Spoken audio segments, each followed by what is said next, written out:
Titanic দুনিয়ার সবচেয়ে বিখ্যাত জাহাজের ট্র্যাজিক কাহিনী। 1912 সালের এপ্রিল মাসে বিশ্বের সবচেয়ে বড় এবং বিলাসবহুল জাহাজ RMS টাইটানিক দক্ষিণ সাউদাম্পটন থেকে নিউ ইয়র্কের উদ্দেশ্যে যাত্রা শুরু করল।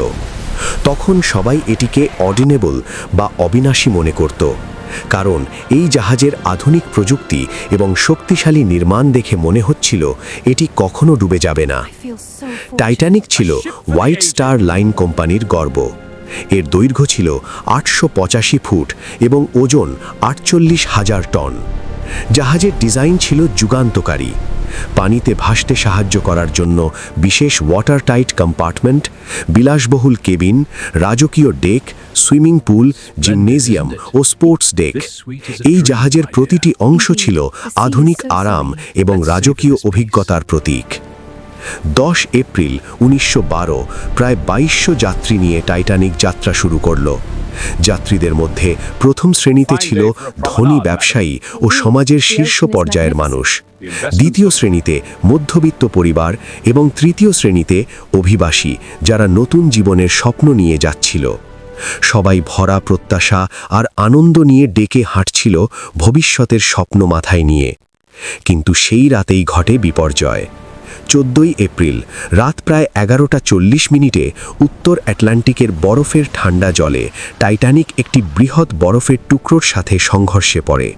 প্রথমে মনে হয়েছিল ক্ষতি সামান্য, কিন্তু ধীরে ধীরে জাহাজের ওয়াটার টাইট কম্পার্টমেন্ট ভরতে যেতে থাকে। যখন 5টি কম্পার্টমেন্ট একসাথে জলমগ্ন হয় তখন আর কোনো রক্ষা থাকল না। যাত্রীরা আতঙ্কিত হয়ে উঠল।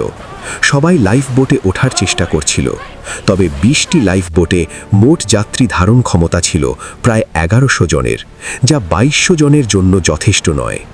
অনেক লাইফ বোট আংশিকভাবে ভর্তি ছিল।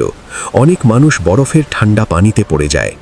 প্রথম শ্রেণীর যাত্রীদের কিছু সুবিধা থাকলেও তৃতীয় শ্রেণীর অনেক মানুষ ডেকে আটকে যায় এবং বের হতে পারে না।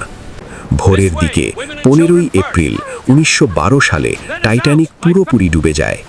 এটি ছিল শুধুমাত্র একটি জাহাজ ডুবের ঘটনা নয়, বরং মানব ইতিহাসের সবচেয়ে বড় সমুদ্র দুর্ঘটনার একটি চিহ্ন হয়ে থাকে।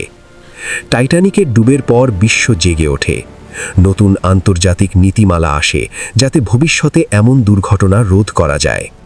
লাইফ বোটের সংখ্যা যথেষ্ট রাখা, বরফের নজরদারি বাড়ানো এবং সিগন্যাল ও যোগাযোগ ব্যবস্থা উন্নত করার মতো পদক্ষেপ নেওয়া হয়। টাইটানিক আমাদের শেখায়, প্রযুক্তি যতই উন্নত হোক না কেন, প্রাকৃতিক শক্তি এবং মানুষের ভুলের জন্য কোনো কিছুই অপ্রতিরোধ্য নয়।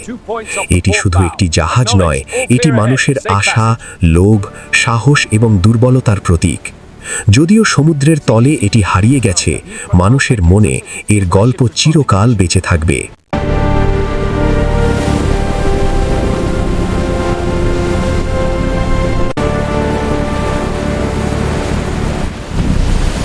Look at the size of that iceberg!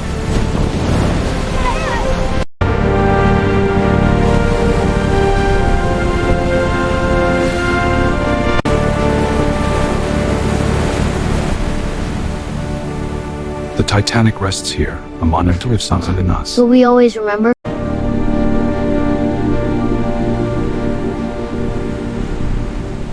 ভিডিওটা কেমন লাগলো অবশ্যই কমেন্টে জানাও।